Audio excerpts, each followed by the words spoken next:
Cream cheese, cream cheese, cream cheese. তোমাদের যখনই আমি বলেছি যে আমি কিন্তু হোমমেড ক্রিম চিজটাই আমি আমার কেকের মধ্যে ইউজ করে থাকি। তোমরা যদি কেউ রেসিপি জানতে চাও বা শিখতে চাও তাহলে কমেন্টে একটু ক্রিম চিজ কথাটা লিখে দিও। তো দেখলাম প্রচুর লোকে কিন্তু ক্রিম চিজ লিখেছে। চলো তাহলে দেরি না করে রেসিপিটাকে শুরু করা যাক। প্রথমেই আমি এখানে ৩ প্যাকেট ৫০০ গ্রামের দুধ নিয়ে নিয়েছি। ভালো করে গরম করেছি আর তারপরে এখানে আমি বড় চামচে ৩ চামচের মতো আমুল বাটার নিয়ে নিয়েছি। আর বাটারটাকে ভালো করে মেল্ট করে নিয়েছি।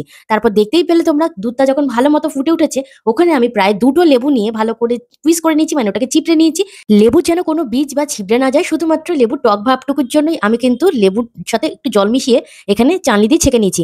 আর ভালো করে ছানা কেটে নিয়েছি। তারপরে ভালো করে জলের মধ্যে ধুয়ে নিয়েছি যাতে টক ভাবটা যেন একদম না থাকে। তারপর ভালো করে জল ঝরিয়ে নিয়েছি। ঠান্ডা যখন হয়েছে মিক্সির মধ্যে দিয়ে দিয়েছি।